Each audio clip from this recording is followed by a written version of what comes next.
നമസ്കാരം. നമ്മളൊക്കെ സാധാരണ വലിച്ചെറിയുന്ന ഈ പാഴ്വസ്തുക്കൾക്ക് ഒരു ജീവൻ രക്ഷിക്കാൻ കഴിയുമെന്ന് പറഞ്ഞാൽ നിങ്ങൾ വിശ്വസിക്കുമോ? ഇന്നത്തെ നമ്മുടെ ഈ വിവരണത്തിൽ നമ്മൾ കാണാൻ പോകുന്നത് തികച്ചും പ്രചോദനാത്മകമായ ഒരു യഥാർത്ഥ കഥയാണ്. Scrap challenge.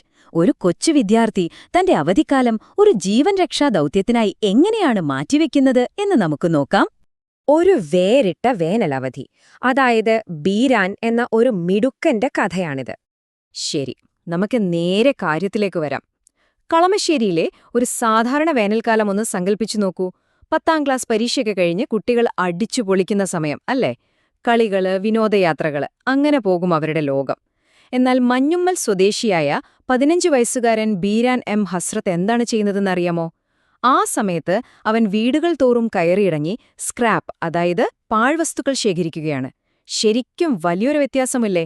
മറ്റുള്ളവരെ പോലെ അവധിക്കാലം ആഘോഷിക്കാൻ അവനും ആഗ്രഹമുണ്ടാകും, തീർച്ചയായും. പക്ഷേ അവൻ തിരഞ്ഞെടുത്ത വഴി തികച്ചും വ്യത്യസ്തമായിരുന്നു. ജീവനു വേണ്ടിയുള്ള മുഹ്സിന്റെ പോരാട്ടം.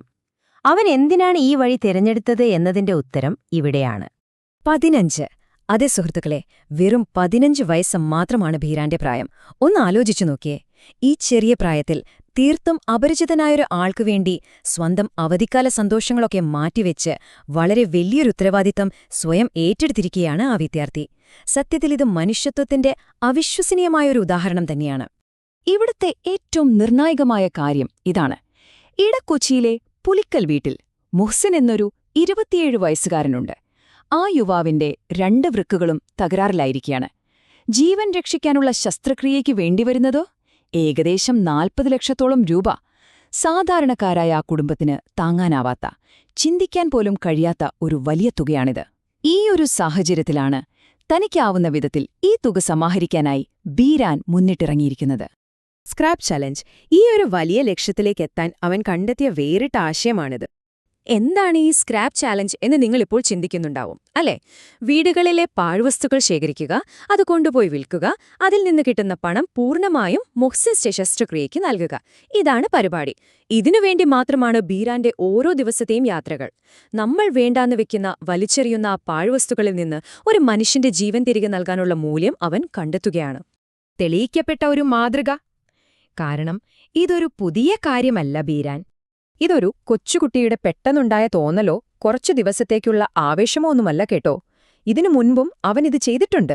ഇടപ്പള്ളി കുന്നുംപുരം ഗവൺമെന്റ് ഹൈസ്കൂളിൽ പഠിക്കുന്ന സമയത്ത് സ്വന്തം സഹപാഠിയുടെ മജ്ജ മാറ്റിവെക്കൽ ശസ്ത്രക്രിയയ്ക്കായി ബീരാൻ ഇതേപോലെ സ്ക്രാപ്പ് ചാലഞ്ച് നടത്തി വലിയൊരു തുക സമാഹരിച്ചിരുന്നു. ആ ദൗത്യം വൻ വിജയമായിരുന്നു.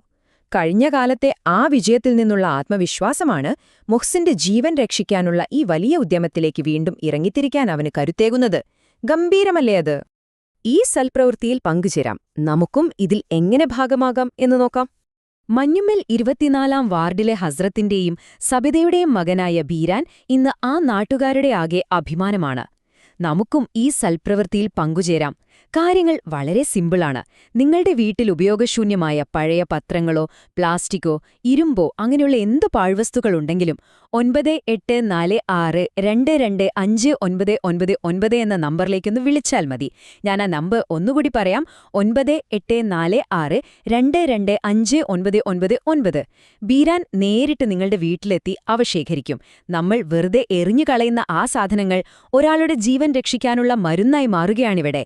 അത്രയും ലളിതമായ ഒരു കാര്യത്തിലൂടെ നമുക്കൊരു വലിയ മാറ്റം കൊണ്ടുവരാൻ സാധിക്കും.